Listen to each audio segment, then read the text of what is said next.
आइए दोस्तों, अब हम अगला टॉपिक शुरू करते हैं फिजिक्स का, जिसका नाम है वैद्युत विभव। मैं थोड़ा स्पीड में पढ़ा रहा हूँ क्योंकि आपके बोर्ड एग्ज़ाम आने वाले हैं, तो उस हिसाब से थोड़ा सा जल्दी लेके चलिए। और जैसे ही बोर्ड एग्ज़ाम ख़त्म होंगे उसके बाद मैं थोड़ी लेंदी क्लास लूँगा और हर चैप्टर को ढंग से कराऊँगा। अभी बोर्ड एग्ज़ाम के लिए थोड़ा सा स्पीड में और थोड़ा सा शॉर्ट में। चलिए, तो अब चर्चा करते हैं वैद्युत विभव की। अच्छा, वैद्युत विभव होता क्या है? अब होता ये है कि जब हम दो आवेशित वस्तुओं को परस्पर पास रखते हैं और उन्हें किसी चालक तार से जोड़ते हैं।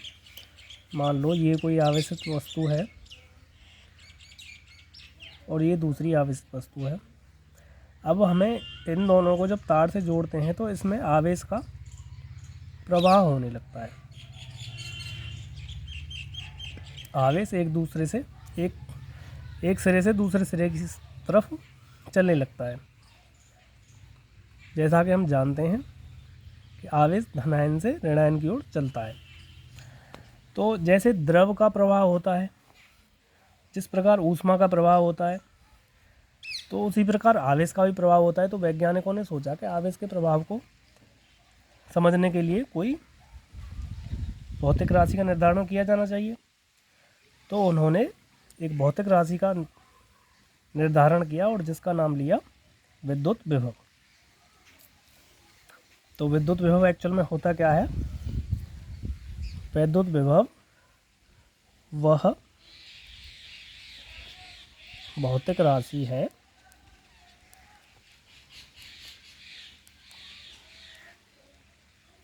जो दो आवेशित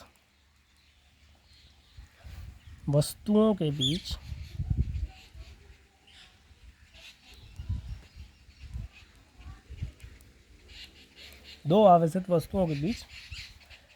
आवेश प्रवाह की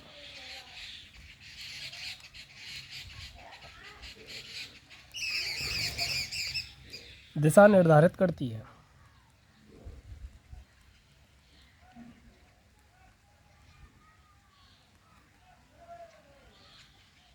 ठीक है, समझ में आया?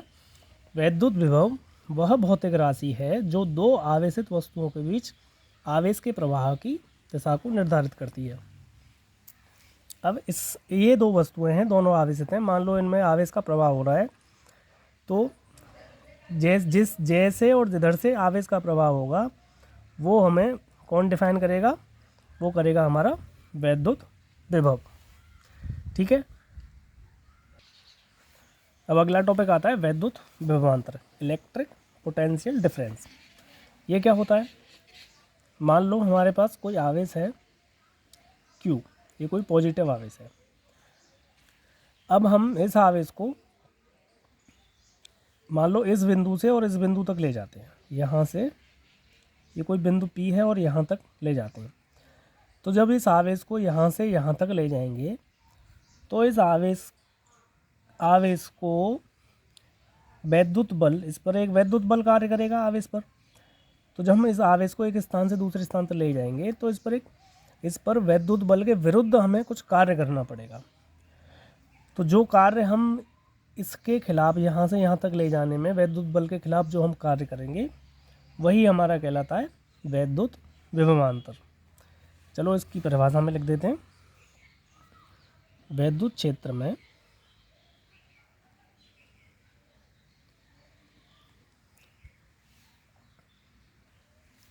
तो इसकी परिभाषा है, वैद्युत क्षेत्र में किसी धन आवेश को किसी एक बिंदु से, मान लिया कोई बिंदु यहाँ वो है, किसी एक बिंदु से दूसरे बिंदु तक ले जाने में किया गया कार्य जो कि वैद्युत बल के विरुद्ध होता है, उन बिंदुओं के बीच विभवांतर कहलाता है। अब मान लो ये कोई आवेश है हमारा और ये किसी विद्युत क्षेत्र में रखा हुआ है। तो इस आवेश को हम O से P तक ले जाएंगे, तो यहाँ जो वैद्युत क्षेत्र है उसके विरुद्ध हमें कुछ कार्य करना पड़ेगा। जो कार्य हमें O से P तक इस आवेश को ले जाने में होगा वही कहलाएगा हमारा वैद्युत विभवांतर। ठीक है, तो अब ऊपर वाले उदाहरण को ही ले लेते हैं कि मान लो ओ बिंदु पर Q आवेश था और Q आवेश को O से P तक ले जाने में जो वैद्युत विभवांतर रहा वो कितना हुआ। तो मान लो P पर हमारा जो O पर हमारा विभवांतर हुआ VO माइनस इसलिए लगाया क्योंकि हमें विरुद्ध कार्य करना पड़ रहा है। P पर विभवांतर हुआ VP और ये क्या होता है W/Q। ये हमारा विभवांतर का फॉर्मूला हो गया। अच्छा, विभवांतर क्या हुआ है, ये एक अदिश राशि है और इसका जो मात्रक होता है वो होता है जूल प्रति कूलम। हाँ, तो इसका मात्रक जूल प्रति कूलम होता है तथा इसे हम वोल्ट भी कहते हैं।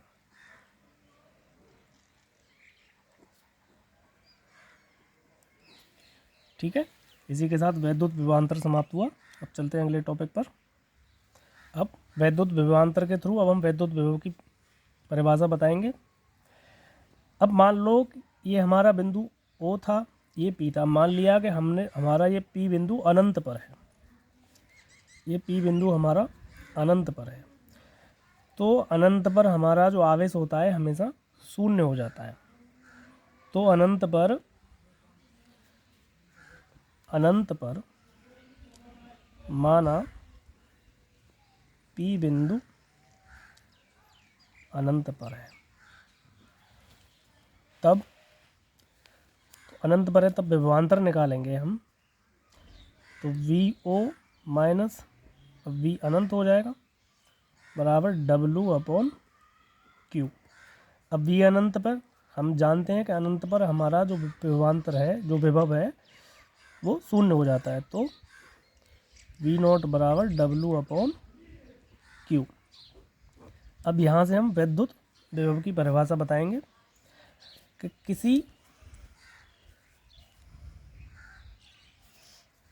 थोड़ा एडजस्ट करता हूँ।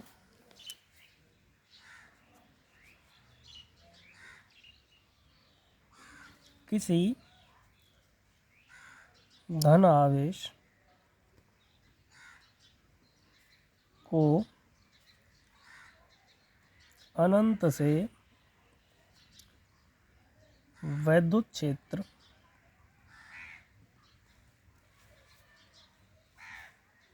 में किसी बिंदु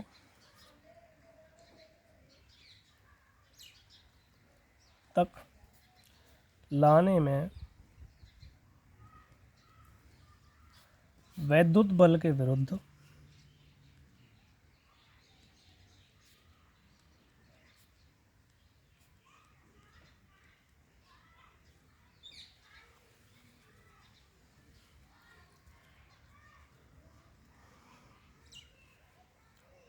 अब लाएंगे तो किसी बाह्य स्रोत से लाएंगे। तो किसी बाह्य स्रोत द्वारा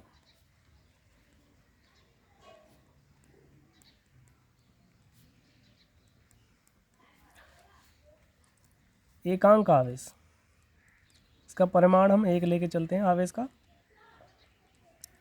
एकांक आवेश पर किया कार्य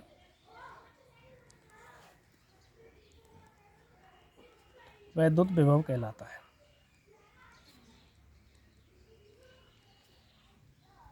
अब ये हुई हमारी वैद्युत विभव की परिभाषा। जैसे समझाऊं मैं, ये हमारा बिंदु था P बिंदु मान लो अनंत पर हो, तो अनंत से हम किसी एकांक आवेश को जब वैद्युत क्षेत्र में लाएंगे तो वैद्युत क्षेत्र के विरुद्ध जो कार्य किया जाएगा वो हमारा कहलाएगा वैद्युत विभव। ठीक है, सिंपल समझ में आ गया।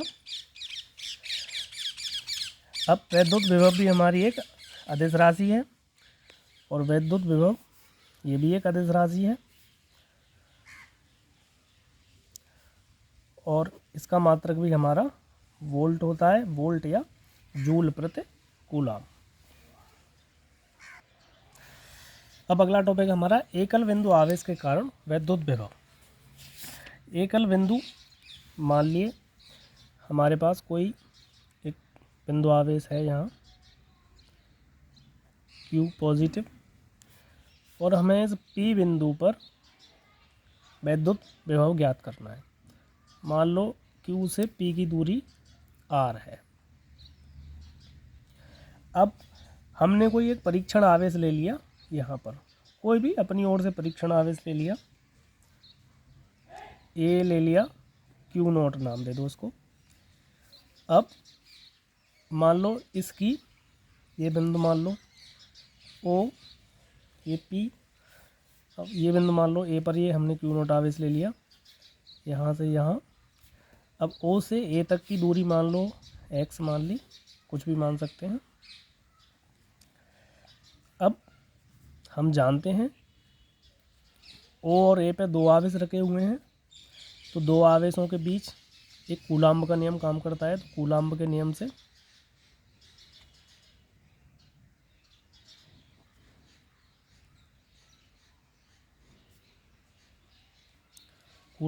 से क्या होता है, F बराबर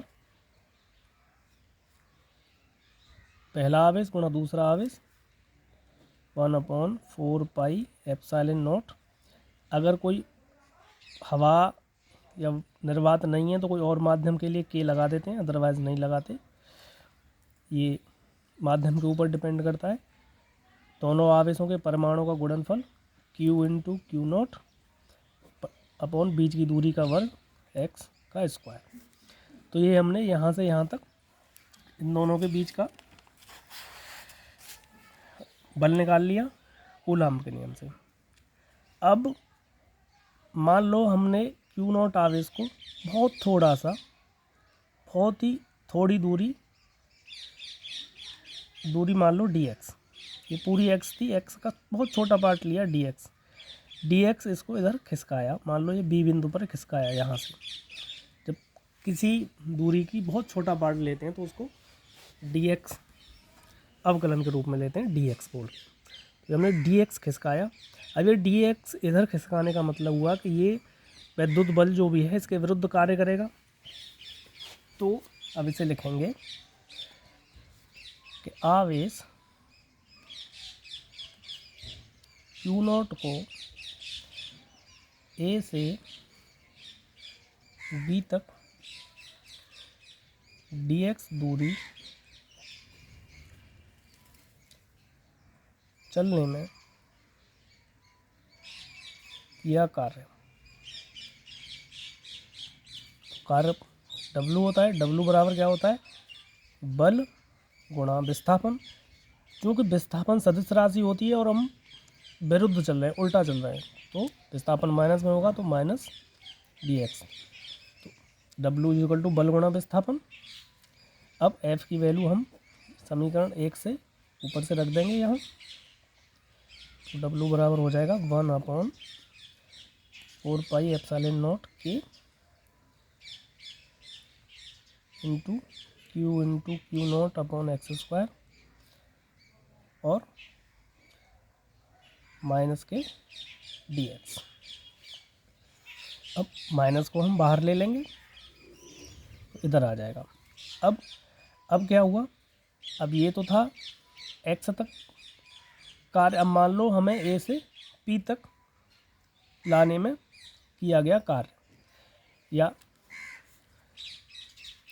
अगर हम विभव निकाल रहे हैं, वैद्युत विभव की परिभाषा क्या कहती है कि किसी आवेश को अनंत से वैद्युत क्षेत्र में लाने में किया कार्य। तो हम लेंगे अब अनंत से P तक लाने में किया गया कार्य। तो आवेश Q नॉट को अनंत से P तक लाने में किया कार्य। अब हमारे पास बेस तो है ही है, तो यहाँ क्या करेंगे, यहाँ हम माइनस यहाँ ले लिया। अब अनंत से लेकर और P तक की दूरी कितनी, R। तो अनंत से लेकर ये दूरी R लगा देंगे P बिंदु तक। तो ये हमारा कार्य निकल आएगा समाकलन के जरिए। तो 1/4 पाई एप्सिलॉन नॉट के Q Q not upon x square और डी एक्स। तो अगर आपने समाकलन पढ़ा हो तो इसमें एक्स स्क्वायर को छोड़ के बाकी सब कुछ कांस्टेंट है और कांस्टेंट इसमें बाहर लिया जाता है। तो हमारा डब्लू बराबर आ गया -1/4πε0 के Q1 Q into Q not. अब समाकलन के अंदर रह जाएगा सिर्फ 1/x² और dx। अब शायद समाकलन आपने पढ़ा होगा बहुत अच्छे से इंटर में। तो x², चलो मैं कोष्टक में थोड़ा सा बता देता हूँ। तो x² को 1/x² लिखते हैं x की पावर -2, और इसका जो समाकलन होता है ये होता है x की पावर -1/-1। ठीक है, या -1, या इसको लिख सकते हैं वो x की पावर -1 हो जाएगा 1/x, तो ये माइनस का 1/x, ये हो गया x की पावर -2 का समाकलन। अब इसको यहाँ रखेंगे वैल्यू, तो w बराबर -1/4πε0 के इंटू क्यू नॉट। अब ये आ जाएगा हमारा माइनस के 1/x, और इस पर हम लिमिट लगाएंगे अनंत से r तक की। ठीक है, इसको आगे सॉल्व करते हैं। तो w बराबर 1/-4πε0 के इंटू Q1 क्यू नॉट। अब इस पर लिमिट लगाएंगे हम, तो ये हो जाएगा 1/r माइनस 1/अनंत। ये माइनस माइनस को बाहर ले आए तो माइनस हो गया प्लस। तो 1/अनंत की वैल्यू 0 के बराबर होती है, तो यहाँ हमारा सिर्फ 1/r बचा। तो क्या बचा फिर, w बराबर 1/4πε0 के into Q not upon r। अब हम क्या करेंगे कि क्यू नॉट को पक्षांतर कर देंगे w की तरफ। तो क्या हो जाएगा, w/क्यू नॉट। अब 1/4πε0 के Q/r। अब हम जानते हैं कि w/Q जो होता है वो विभव के बराबर होता है, वैद्युत विभव के, जिसे हम V थे तरह से। तो ये हो गया अब हमारा V बराबर 1/4πε0 के Q/r। ये हमारा विभव का सूत्र निकल के आ गया किसी एकल बिंदु आवेश के कारण जो वैद्युत विभव होता है उसका। बहुत ही इम्पोर्टेंट सूत्र है 2023 बोर्ड परीक्षा के लिए, इसीलिए इसे तैयार कर लें। अब ये हमने निकाला था एकल बिंदु के लिए। अगर मान लो पूरा निकाय है जिसमें बहुत सारे आवेश हैं, अब मान लो बिंदु आवेश, एक तो एकल बिंदु आवेश था, अब ये बिंदु आवेशों का निकाय हो।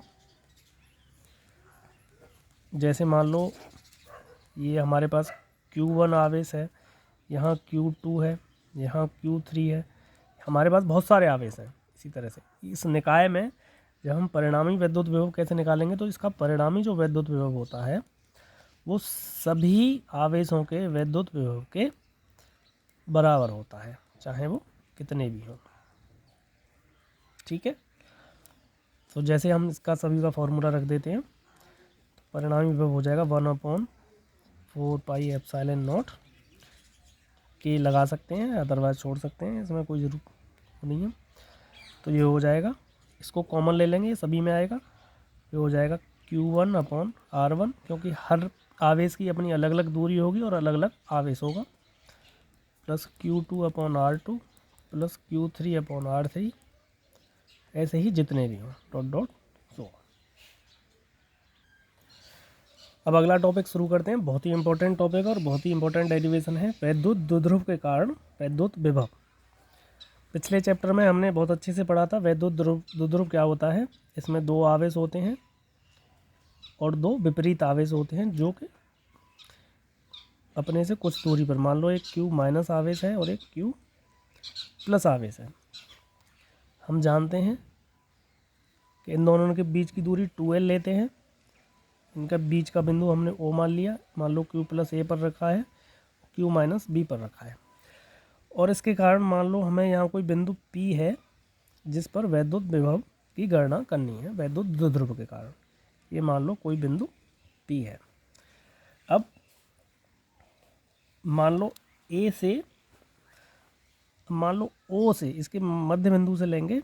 हमें पता है कि दो ध्रुव के बीच की दूरी 2l होती है, तो O से A की दूरी l हो गई और O से B की भी दूरी l हो गई। अब मान लो O से P की दूरी हम अपनी ओर से मान लेते हैं r। ठीक है, अच्छा ये r हो गई। तो A से P की कितनी हो गई, ये r में से l निकाल देंगे तो A से P की हो जाएगी, तो ये होगी r माइनस l A से P तक की। और B से निकालेंगे तो ये हो जाएगी r प्लस l, तो r प्लस l हो गई हमारी P से B तक की दूरी। ठीक है, ये समझ में आ गया। बस ये समझ में आ गया तो सब कुछ समझ में आ गया। अब इसमें बचा ही क्या है। अब VA, अब हम A पर P के सापेक्ष P पर A के सापेक्ष विद्युत विभव निकालेंगे VA। हम निकालेंगे P पर A के सापेक्ष विद्युत विभव। अब P पर A के सापेक्ष मान लो इसको बोल दिया VA। फॉर्मूला हमें पता है, क्योंकि पॉजिटिव चार्ज है इसलिए इसका जो विभव होगा वो पॉजिटिव होगा, तो पॉजिटिव 1/4πε0। फॉर्मूला हम जानते हैं Q/R, अभी पढ़ा था हमने, Q/R होता है। तो Q मतलब परिमाण इसका Q है, अपॉन R, इसके बीच की दूरी कितनी है R माइनस L। ठीक है, इसी कारण अब इसी तरह से P पर B के सापेक्ष विद्युत विभव। अब P पर B के सापेक्ष निकालेंगे तो आवेश, क्योंकि माइनस आवेश है तो विभव जो VB होगा वो माइनस में होगा 1/4πε0, क्योंकि आवेश का परिमाण Q ही है। अब और बीच की दूरी B और P के बीच में कितनी है R प्लस L बटे R प्लस L। अच्छा, परिणामी विभव अब निकालेंगे। परिणामी विभव V बराबर क्या होगा VA प्लस VB। अब हमारे पास VA भी है और VB भी है, अब दोनों को जोड़ देंगे, परिणामी विभव हो जाएगा बराबर VA प्लस VB कर देते हैं 1/4πε0 Q/R माइनस L। अब चूंकि प्लस था अब ये माइनस है, तो माइनस प्लस माइनस हो जाता है, तो इसकी वजह से ये माइनस हो जाएगा, माइनस 1/4πε0 Q/R प्लस L। ठीक है, अब Q/4πε0 कॉमन ले लेंगे तो V बराबर हो जाएगा, इसमें से Q/4πε0 कॉमन ले लिया, क्या बचा R minus L minus 1/R plus L। अब LCM लेके इसको हल करेंगे तो ये हो जाएगा हमारा, यहीं आगे लिख देता हूँ, Q/4πε0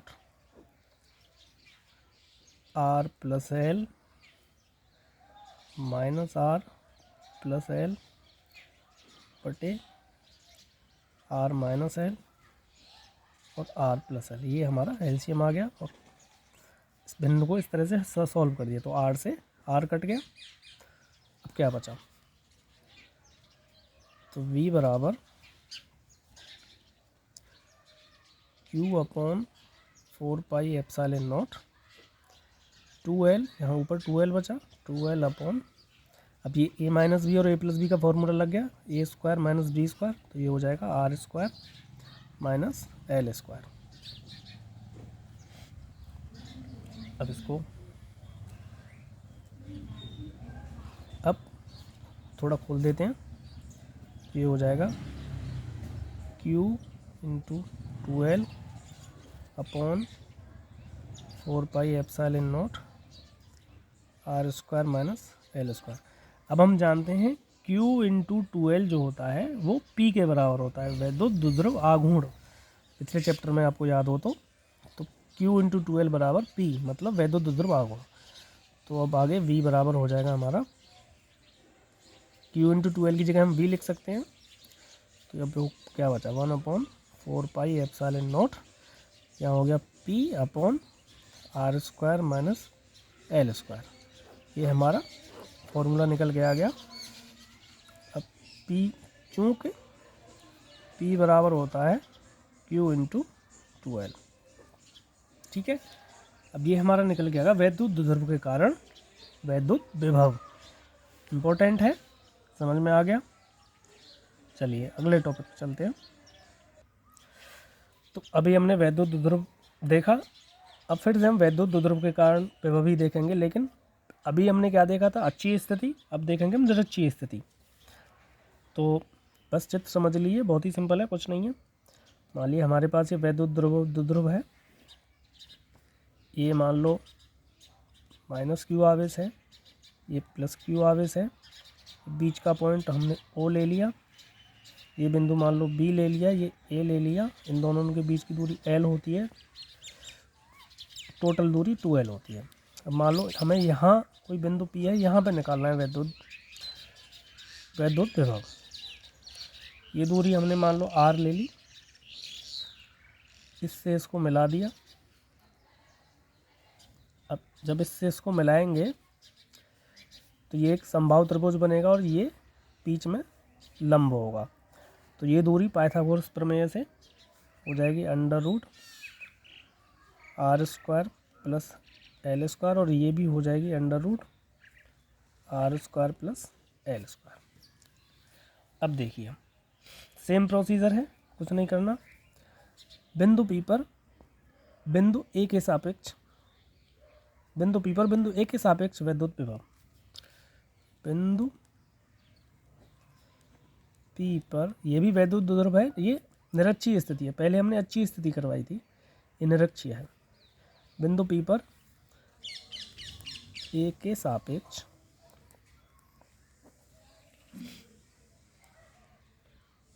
विद्युत विभव,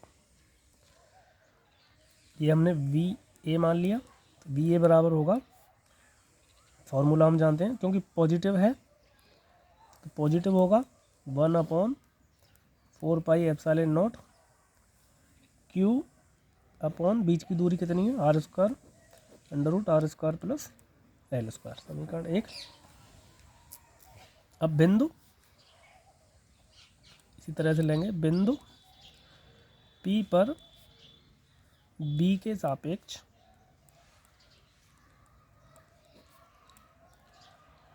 विद्युत विभव। अब B के सापेक्ष -Q आवेश से लेंगे, तो -Q आवेश का मतलब माइनस में आएगा, तो ये हो गया VB बराबर होगा -1/4πε0 Q अपॉन बीच की दूरी R² प्लस एल स्क्वायर का √। अब परिणामी वैद्युत विभव,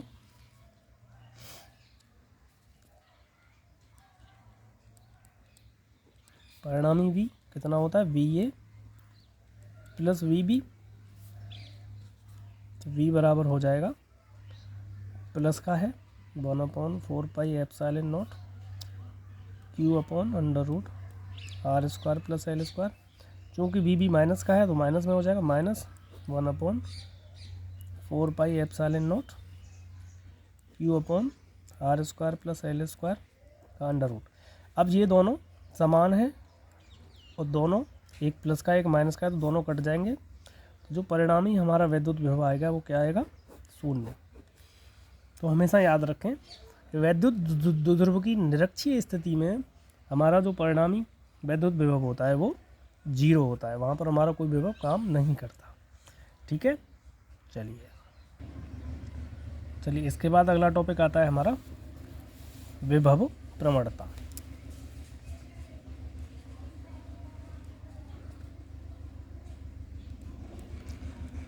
2 नंबर में कभी कोई पूछ लेता है विभव प्रवणता, तो देख लीजिए।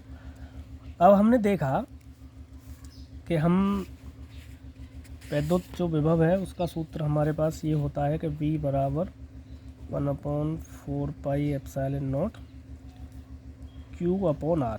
मतलब जो हमारा वैद्युत विभव है वो R दूरी बढ़ने से कम होता है और दूरी कम होने से बढ़ता है।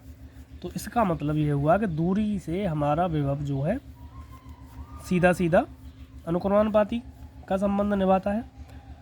अतः तो विभव प्रवणता क्या होती है, इसकी परिभाषा देख लीजिए कि वैद्युत क्षेत्र में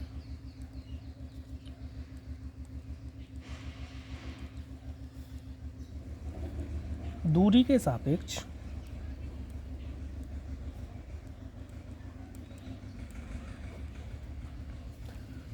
विभव परिवर्तन की दर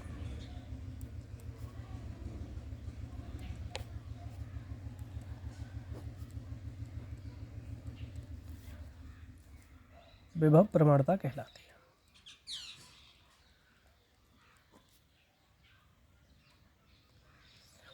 हमें पता है, मान लो ये आवेश है Q और ये यहाँ R दूरी पर ये कोई बिंदु A है। यहाँ पर अगर विभव मान लो VA हुआ तो यहाँ से जितना जैसे हम आगे चले तो इसमें इसका विभव कम हो जाएगा और जैसे ही पीछे आएंगे तो इसका विभव बढ़ जाएगा। तो आगे चलेंगे तो विभव कुछ बढ़ जाएगा, मान लो DV कम हो गया, आगे चलेंगे, पीछे आएंगे तो DV बढ़ जाएगा। तो ये R के सापेक्ष जो DV में चेंज हुआ ये हमारी कहलाई विभव प्रवणता। तो विभव प्रवणता हुई हमारी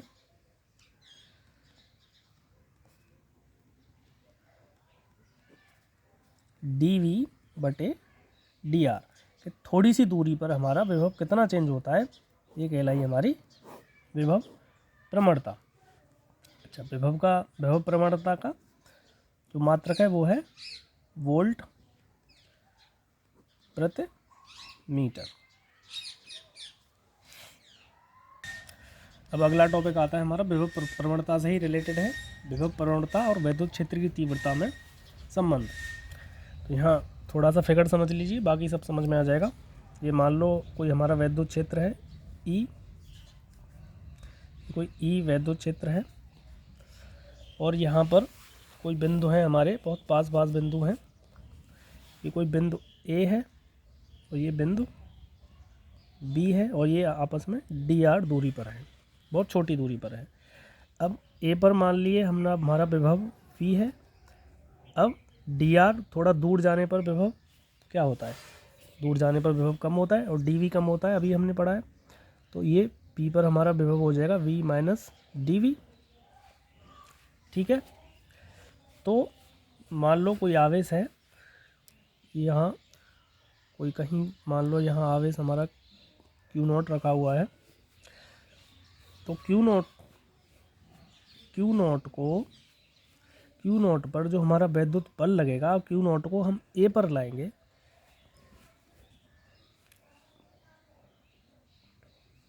जो Q0 यहाँ रखा है तो Q0 पर एक वैद्युत क्षेत्र में रखा है तो Q0 पर एक बल कार्य करेगा। वो बल क्या होता है, Q0 पर वैद्युत बल, Q0 पर वैद्युत क्षेत्र में जो बल लगेगा F बराबर Q0E। ठीक है, F बराबर Q0E। अच्छा, अब Q0 आवेश मान लो B पर है और B से A तक लाने में किया गया कार्य। Q0 को B से A तक लाने में किया गया कार्य dW बराबर होगा बल गुणा विस्थापन। विस्थापन कितना है, dr, क्योंकि हम विपरीत दिशा में काम कर रहे हैं तो विस्थापन सदिश राशि है तो माइनस dr। ठीक है। अब f की वैल्यू हम यहाँ से रखेंगे, तो डी डब्ल्यू बराबर हो जाएगा क्यू नॉट ई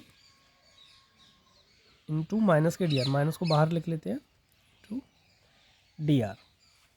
अच्छा, क्यू नॉट को पक्षांतर कर दो, तो D W upon Q not बराबर माइनस के ई इंटू डी आर, समीकरण नंबर 1 मान लिया। अच्छा, विभवांतर की परिभाषा क्या कहती है? विभवांतर की परिभाषा, जब हमारे पास दो बिंदु हैं तो V A minus V B दोनों बिंदुओं पर विभवांतर वो होता है हमारा D W upon Q not के, हमने अभी पढ़ा था थोड़ी देर पहले, ठीक है। अच्छा, अब वी बी पर हमारा विभवांतर कितना है? वी माइनस डी वी, और ए पर कितना है? वी, तो वी ए पर विभवांतर वी वैल्यू रख देंगे, और वी बी पर है हमारा वी माइनस डी वी, तो वी प्लस डी वी हो जाएगा। माइनस का खोलेंगे तो minus minus plus, E plus minus minus बराबर D W upon Q naught, V से वी कट गया। अब हमने देखा कि डी डब्ल्यू अपॉन क्यू बराबर है ई डी आर के, तो समीकरण 1 से यहाँ मान रख दिया समीकरण 2 में, तो ये हो गया हमारा डी वी बराबर डी डब्ल्यू अपन क्यू का मान रख दिया minus E into D R. अच्छा, डी आर को उधर ले जाएंगे हम, तो डी वी बटे डी आर बराबर माइनस ई, या ई बराबर माइनस के डी वी बटे डी आर। तो ये जो डी वी बटे डी आर क्या है? हमारी विभव प्रवणता है, और ई क्या है? वैद्युत क्षेत्र की तीव्रता है। हमें यही संबंध दिखाना था। इसका मतलब वैद्युत क्षेत्र में किसी बिंदु पर वैद्युत क्षेत्र की तीव्रता उस बिंदु पर ऋणात्मक विभव प्रवणता के बराबर होती है, ठीक है।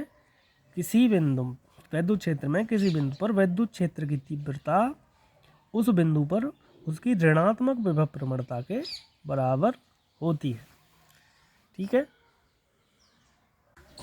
चलिए, अब हम अगले टॉपिक पे चलते हैं। अगला टॉपिक है एक समान वैद्युत क्षेत्र में आवेशित कण की गति। चलिए, इसको तैयार करते हैं। मान लीजिए हमारे पास कोई Q आवेश है जो कि किसी E वैद्युत क्षेत्र में रखा हुआ है। Q आवेश E वैद्युत क्षेत्र में रखा हुआ है। मान लो इसका द्रव्यमान हमारा m है, तो वैद्युत क्षेत्र की दिशा में इस पर कार्यरत जो बल होगा, वैद्युत क्षेत्र की दिशा में जो वैद्युत बल इस आवेश पर काम करेगा वो होगा F बराबर QE, ठीक है। यदि हम इस कण को स्वतंत्र कर दें, इस आवेश को हम स्वतंत्र कर दें, तो वह वैद्युत क्षेत्र की दिशा में एक त्वरित गति से चलने लगेगा, ठीक है। हमें पता है कि वैद्युत क्षेत्र में आवेश गति करता है, तो अगर हम इसे स्वतंत्र कर दें तो ये एक त्वरित गति से चलने लगेगा, तो इसमें एक त्वरण उत्पन्न होगा। तो त्वरण क्या होता है? त्वरण A बराबर, त्वरण को हम A से डिनोट करते हैं। त्वरण A बराबर होता है बल बटे द्रव्यमान, या इसे लिख सकते हैं A बराबर QE, F बराबर QE था, QE अपॉन M, समीकरण नंबर 1, ठीक है। अब मान लिया ये कण हमारा आवेश यहाँ से x दूरी चलता है, और x दूरी चलने के बाद इसमें जो वेग है वो v आ जाता है। माना वैद्युत क्षेत्र के अनुदिश जब ये गति करेगा, तो माना इसमें x दूरी चलने के बाद v वेग ये ग्रहण कर लेता है। उस कंडीशन में हमें पता है गति के नियम होते हैं 3, तो उसका तीसरा नियम क्या कहता है? गति के नियम से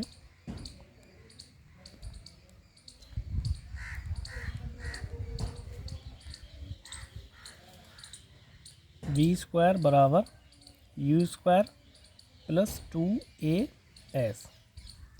वी हमारा अंतिम वेग, यू प्रारंभिक वेग, ए त्वरण और एस चली गई दूरी। तो अब इसे मान रखते हैं। तो v हमें पता है, x दूरी चलने के बाद इसने v वेग प्राप्त किया, तो वी स्क्वायर बराबर, क्योंकि प्रारंभिक अवस्था में ये शून्य पर था, 0 था, इसलिए प्रारंभिक वेग इसका 0 होगा, प्लस 2 इंटू ए की वैल्यू लगाएंगे Q E upon M, Q E upon M, और जो दूरी है हमारी, कितनी दूरी, x दूरी चलने के बाद, तो s वैल्यू हो जाएगी x। तो यहाँ से हम v की वैल्यू निकालेंगे, v निकालेंगे तो स्क्वायर हटाएंगे तो इधर वर्गमूल आ जाएगा, तो अंडर रूट 2q ई एक्स अपॉन एम। तो ये आ गया हमारा वेग एक समान विद्युत क्षेत्र में चलने पर किसी कण का। ठीक है। अब क्या होता है कि मान लो कि x दूरी चलने पर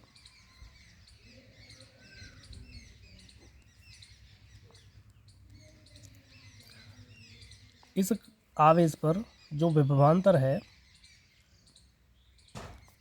वो v मान लिया। मान लो इस आवेश पर v विभवांतर उत्पन्न होता है।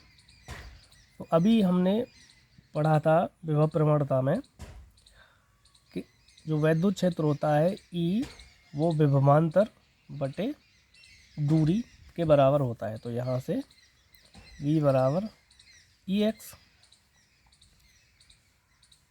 ठीक है, p बराबर ई एक्स हो गया। तो हम इस समीकरण 1 में ई एक्स की जगह पर v रख सकते हैं।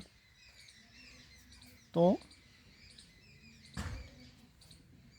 v बराबर हो जाएगा हमारा under root 2q v upon M. ये भी यहाँ भी जहाँ तक भी करके छोड़ सकते हो और यहाँ तक भी कर सकते हो।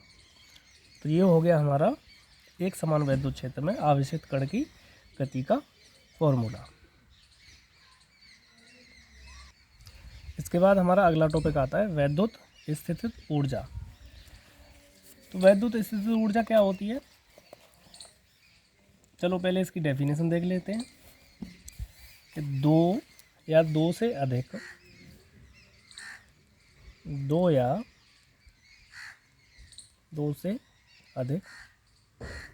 चलो मैं पॉज करके लिख लेता हूँ और एक साथ बता दूंगा।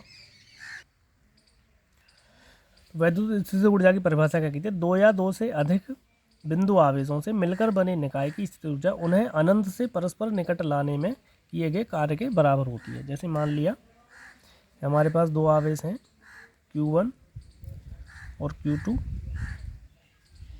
ये मान लो r दूरी पर रखे हैं। तो अब क्या करेंगे, Q1 आवेश को अनंत से लाने में किया गया कार्य,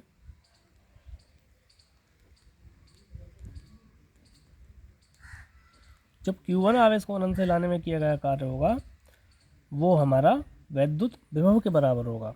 मतलब ये होगा 1/4πε0 Q अपॉन R। इस चीज़ को हम पहले पढ़ चुके हैं। इसी तरह से Q2 आवेश को लाने में किया कार्य। अब पहले क्या था, सिर्फ Q1 आवेश था, उसको लाने में किया गया कार्य था। अब Q2 को लाएंगे तो इस पर Q1 भी कार्य करेगा। तो इसका जो कार्य होगा वो हो जाएगा V इंटू Q2। क्यों होगा, क्योंकि अब जो कार्य होगा उसमें Q1 का वैद्युत बल भी काम करेगा कूलम्ब के नियम से, इसीलिए इसका कार्य हो जाएगा V जो पहला था इंटू Q2। तो अतः जो हमारी, अब V की वैल्यू रख देंगे, तो अतः हमारी जो स्थितिज ऊर्जा निकल के आएगी वो होगी U बराबर 1/4πε0 Q1 Q2/R, और इसका मात्रक जो होता है वो होता है जूल। चलिए अब हम अगला टॉपिक शुरू करते हैं। एक समान वैद्युत क्षेत्र में वैद्युत द्विध्रुव को घुमाने में किया गया कार्य। ठीक है, तो हम सभी जानते हैं कि मान लो ये कोई एक समान वैद्युत क्षेत्र ही है और इसमें हमारा कोई वैद्युत द्विध्रुव लगा हुआ है। ये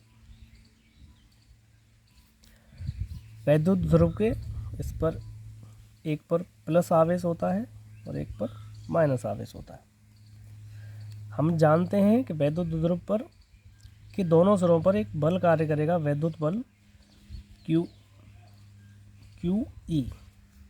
और जो कि वैद्युत क्षेत्र की दिशा में होगा। अब मान लो ये वैद्युत क्षेत्र से हमारा द्विध्रुव जो है थीटा कोण बनाता है, और वैद्युत द्विध्रुव के बीच की दूरी हम जानते हैं 2L होती है, तो ये आधे की L पूरे की 2L। ठीक है, और ये हमारा जो वैद्युत क्षेत्र है इसको मान लिया हम ई वैद्युत क्षेत्र में ये द्विध्रुव रखा हुआ है, और वैद्युत द्विध्रुव आघूर्ण हमारा। अब हम क्या करेंगे, वैद्युत क्षेत्र द्वारा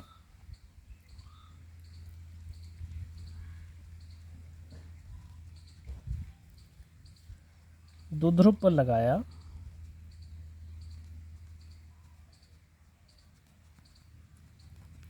बलाघूर्ण।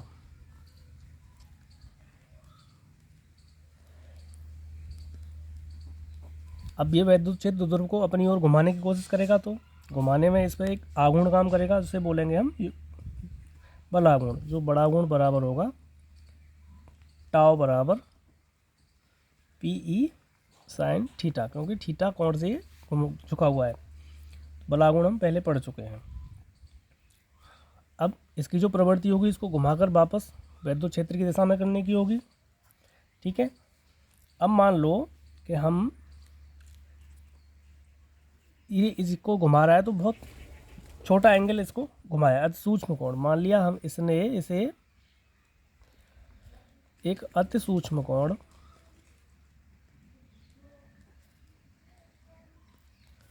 डी थीटा घुमा दिया। तो डी थीटा घुमा दिया, तो डी थीटा घुमाने में जो कार्य होगा वो कितना होगा, अब निकालते हैं। इसको अति सूक्ष्म कोण डी थीटा घुमा दिया, तो इसको घुमाने में किया कार्य, बहुत ही हल्का सा घुमाया डी थीटा, तो DW बराबर होगा टाउ इंटू डी थीटा। भाई बलयुग्म आघूर्ण है, आघूर्ण इंटू डी थीटा, तो ये हो जाएगा हमारा कार्य। अब टाउ की हम वैल्यू रख देंगे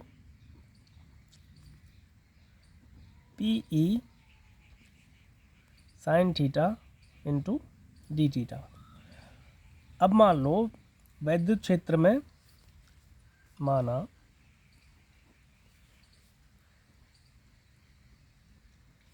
वैद्युत क्षेत्र में θ1 से θ2, मान लो पहले ये θ1 पे था, बाद में ये घूम के θ2 है, θ2 तक